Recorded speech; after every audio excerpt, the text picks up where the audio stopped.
Chin Moo-kyun questions if they didn't assert just 10 days ago that he possessed absolutely no Nigon. His friend asks what they should do next. He questions if they plan to test him as well, and then take him away. A cadet approaches and asks if he is alright. He contemplates whether, with more authority in addition to strength, everyone would obey him like that. He commands them to proceed while walking by himself. Chin Moo-kyun queries why Chin Yo-woon didn't finish him off properly and sits in front of him. He responds that if the second test wasn't a group task, he would have incapacitated him. Chin Moo-kyun dismisses this as an excuse, calling him peasant blood. Chin Yo-woon retorts that he will indeed act if Chin Moo-kyun continues to provoke him. Chin Moo-kyun challenges him to do it and insults him. He points out that he can't even rise by himself and scoffs at Chin Moo-kyun's empty threats. Meanwhile, he swiftly jumps and moves away, declaring his departure despite the ongoing conversation. Chin Moo-kyun demands that he halt immediately. As he runs at a rapid pace, he reflects on the danger he faces, acknowledging that without Nano Machine, he would have been defeated. He acknowledges that while he has learned martial arts faster than anyone else, he cannot disregard the importance of experience. Merely mastering the formation of the butterfly dance will not suffice if he aims to attain a higher status. He needs Nigon and experience. However, he realizes that the Sixth Clan will not leave him alone as he progresses. Therefore, he decides to focus on mastering what he can use at present. He summons Nano Machine and inquires about the percentage of its functions he has utilized so far. Nano Machine responds by stating that, according to user records, he has currently accessed only 3% of all Nano Machine functions. He wonders why it's only 3%. Nano Machine informs him that he has utilized 3 out of over 300 functions. Surprised, he comments that he has only utilized that much.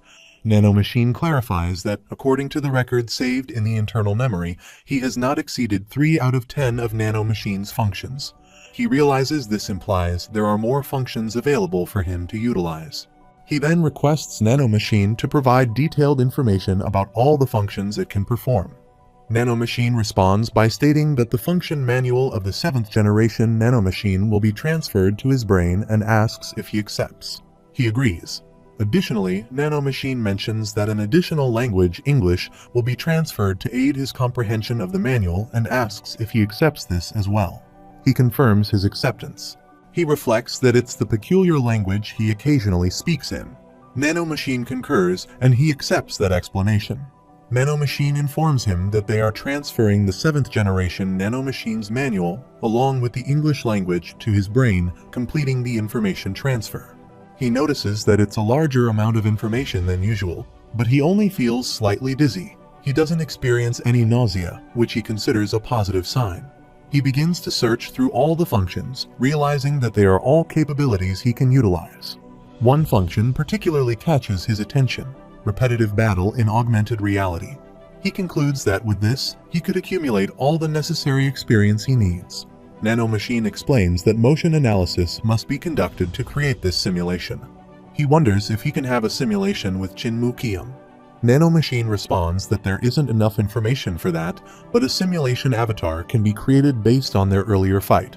Despite the lack of complete information, he decides to try it out immediately.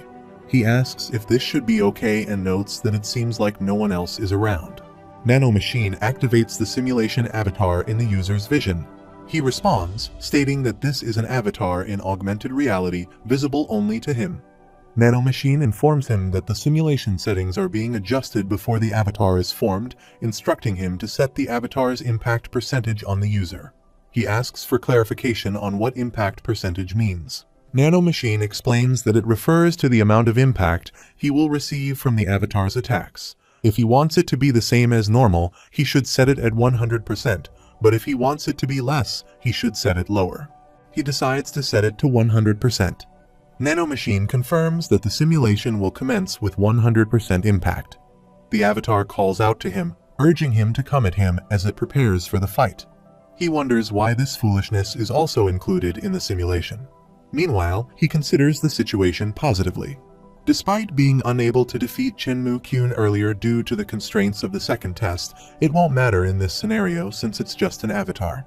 The avatar warns him that if he doesn't come, it will come to him.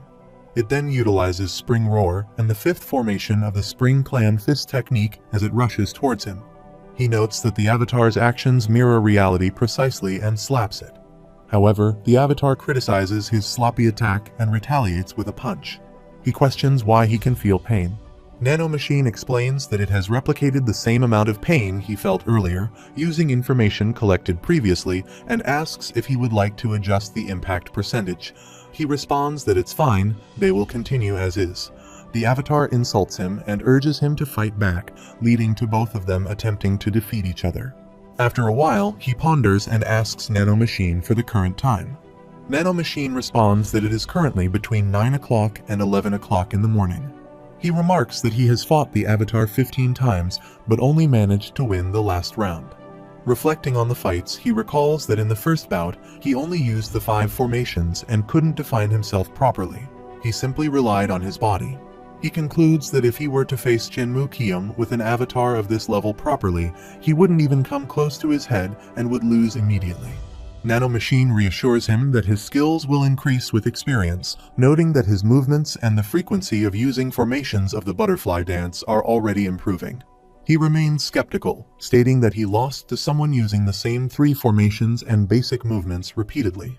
However, he confidently declares that in 7 days, Chinmu Kyum's avatar will pose no challenge to him. The scene transitions to the Motto House student quarters where Chin Yo-woon arrives. He inquires about his designated bed. Reflecting, he notes that despite defeating a clan heir, they are clearing a path for him.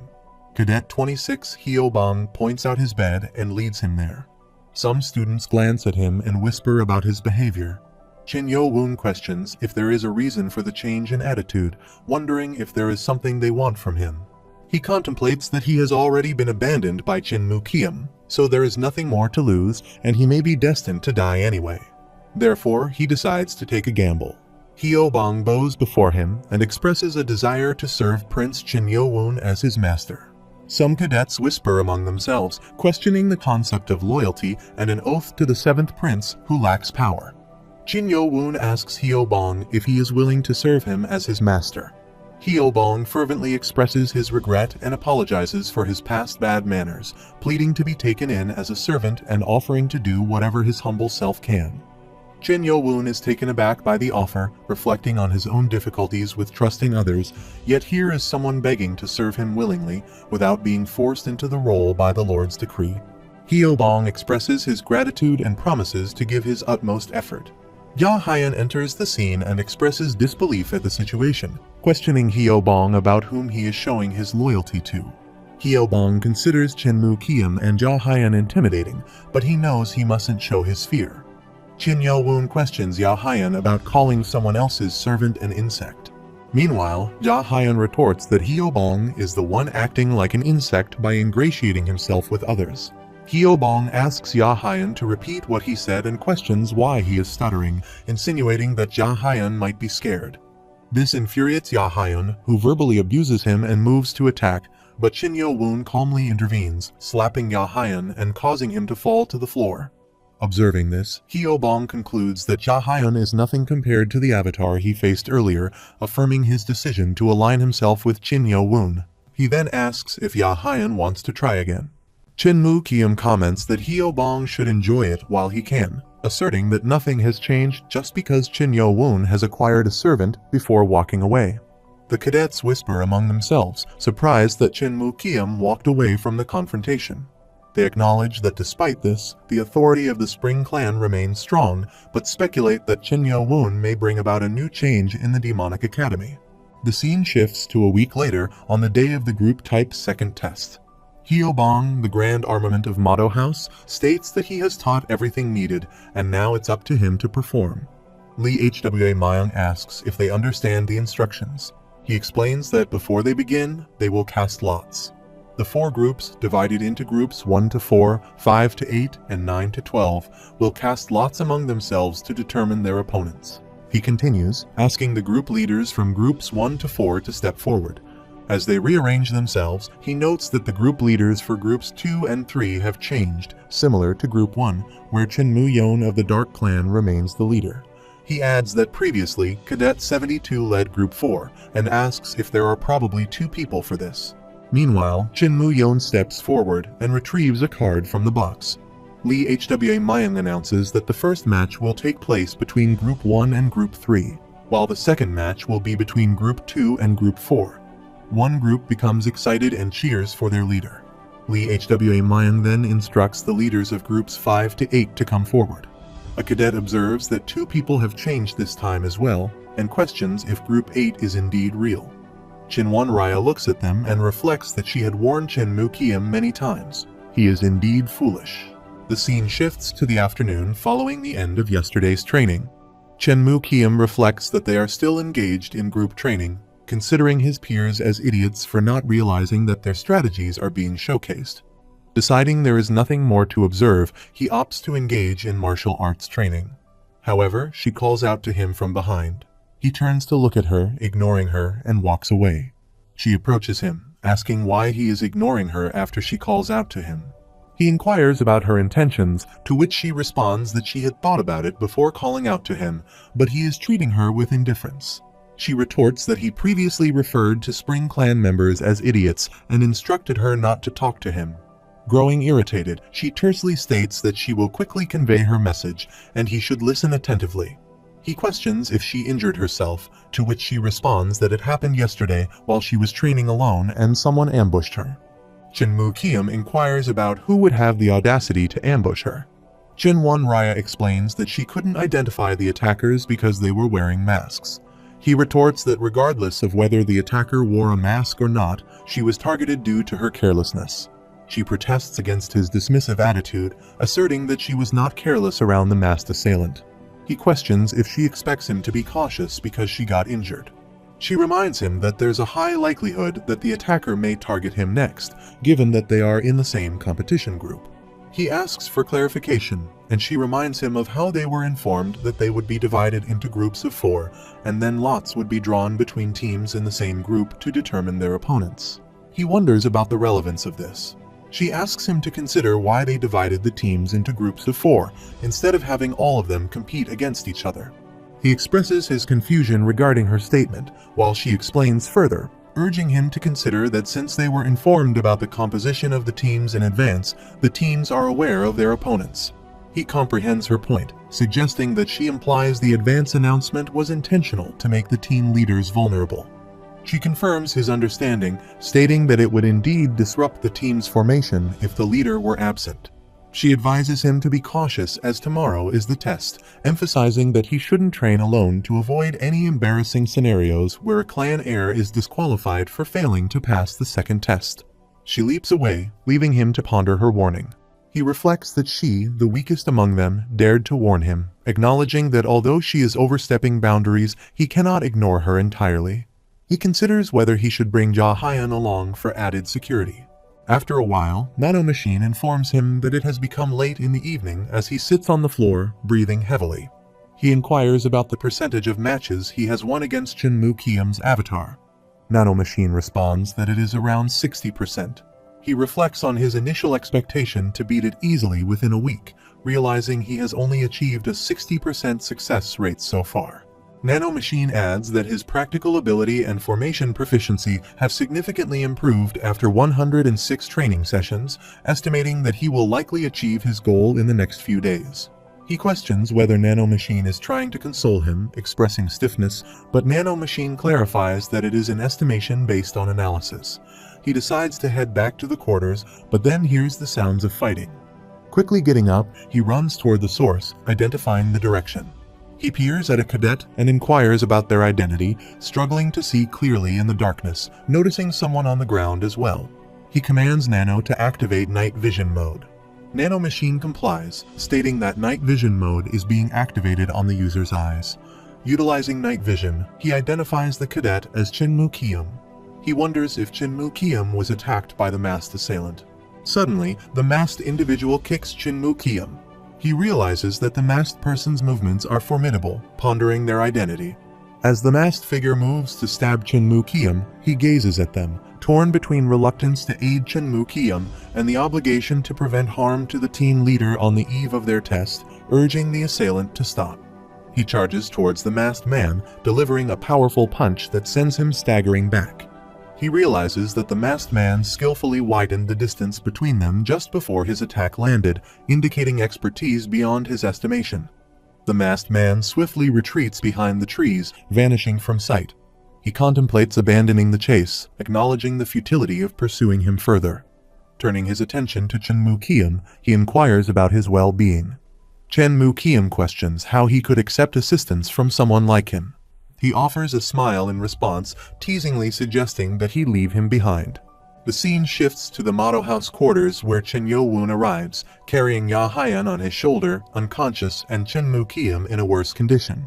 Some cadets quickly approach them, expressing concern and asking what happened and if Chen Yo-woon is alright. He assures them that he will explain later and urges them to treat the injured first.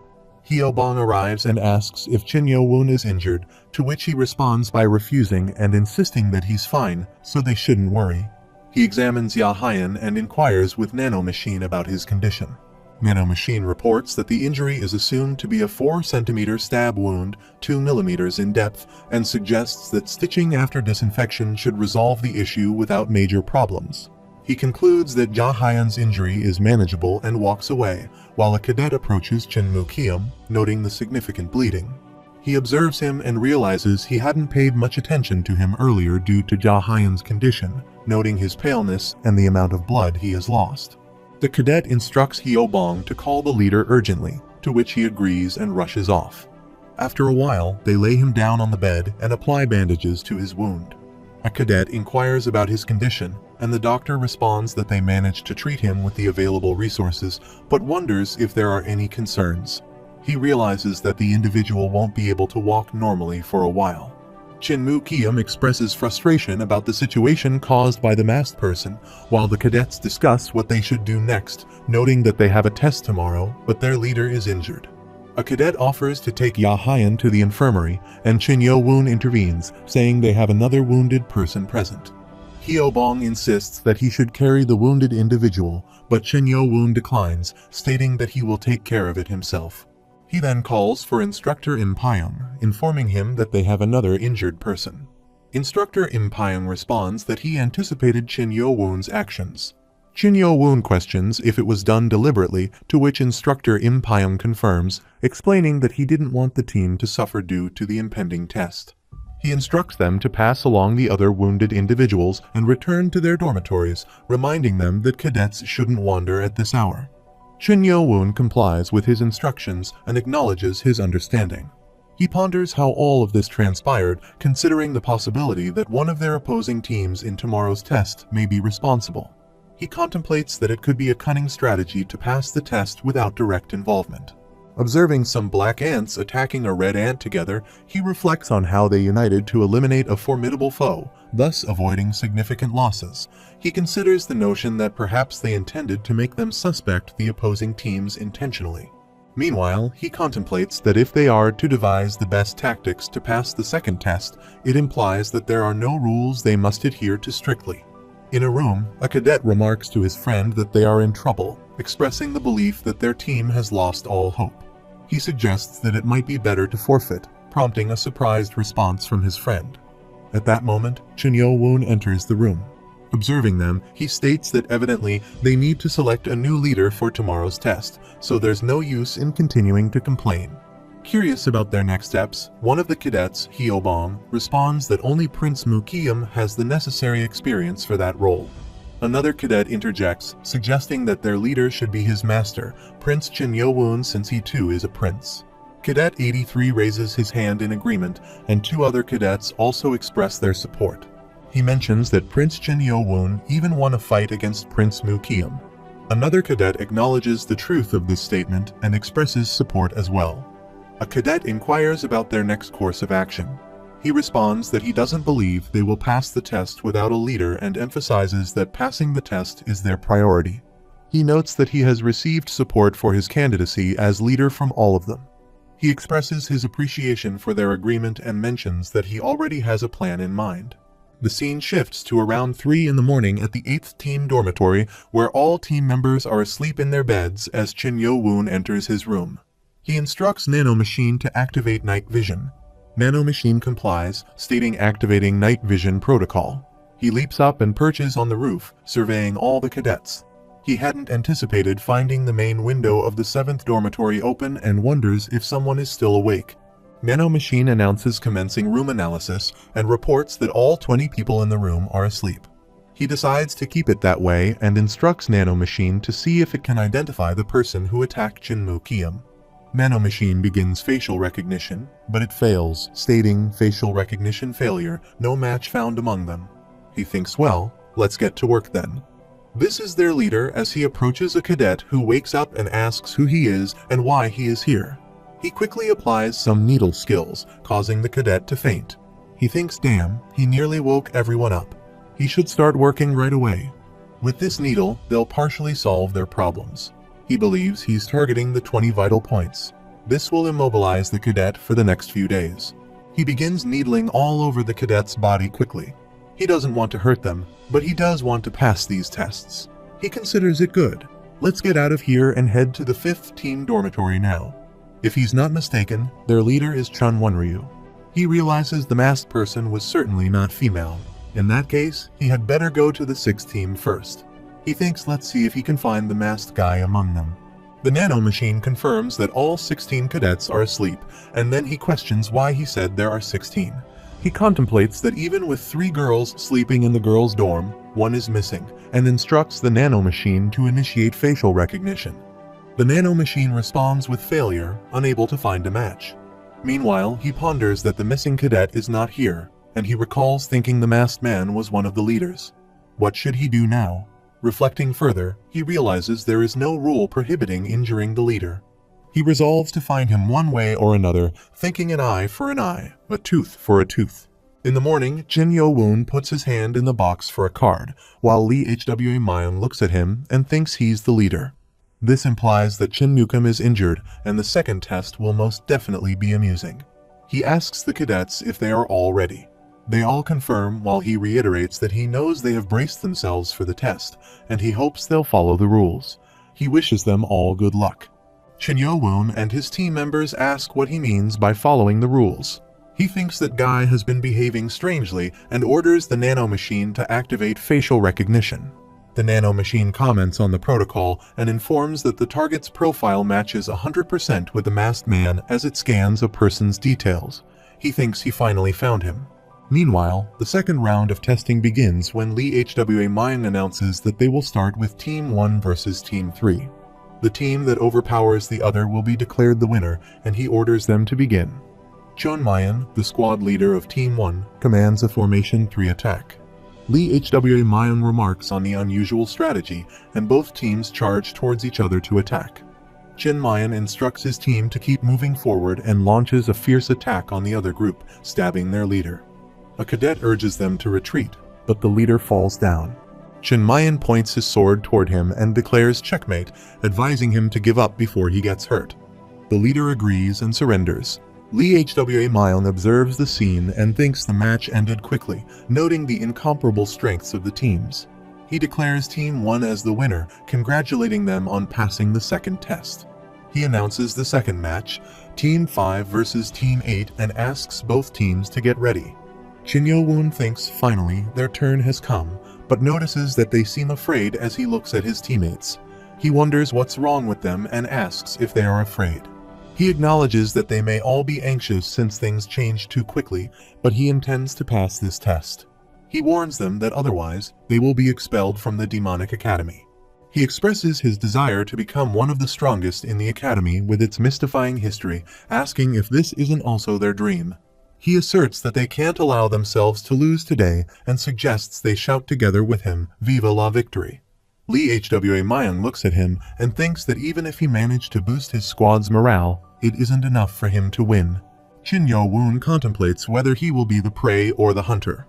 Lee Hwa Mayon declares that the team that overpowers the others will be the winner, and the squads begin to fight. Shin Yo-woon looks at Chun Wonryu, the squad leader of Team 5, and thinks he was hoping to fight Jinmu-kyum, but he has to fight this mixed-blood person instead. He resolves that even if he doesn't have Nigong, he won't hold back anymore, while she orders her team to attack. Shin Yo-woon and his team block their attacks, and he orders the Nano Machine to activate the tutorial. The Nano Machine activates the battle tutorial and scans all the enemies. Nano Machine confirms that it has activated the battle tutorials as ordered, while he instructs his team to stay in position. Chun Wonryu orders Formation 2 and implements another strategy, while the Nano Machine alerts that the opposing team has changed its formation and is preparing to launch a lance-shaped attack. He thinks that, as he suspected, they would immediately lose if they attacked from the front. Quickly, he implements Formation 6, the straight line formation, while her team adopts the diagonal formation. Lee Hwa Myung questions why they are using a straight line formation, calling it a stupid choice. He thinks that this formation is only possible if the leader isn't armed, and he must be deluded to believe that this boy was trained by that old drunkard. She challenges how he dares to face her as she charges to attack Jin Yo-woon, and they both attempt to defeat each other while he blocks her attack. She wonders how he blocked it and thinks he injected Nigong into his shield. Lee Hwa Myung looks at him surprisingly and wonders how he is holding on for so long. Jin Yo-woon thinks that since he has absorbed the Dragon Ball, he should have higher Nigong than Chun Wonryu now, and everything is going as planned. She thinks that the team's formation will break at this rate and curses, wondering how he got so strong. She jumps back, thinking they should retreat, and orders them to switch to Formation 1. Nano Machine informs him that the opponent has changed positions, and they have switched to Formation 1. He quickly tells his teammates to move, and orders a switch to Formation. She smiles, thinking he is using Formation 3, and wonders if he really thinks he can defeat them like how Team 1 did with Team 3. She believes that even with high Nigong, he won't be able to do anything against their tactics.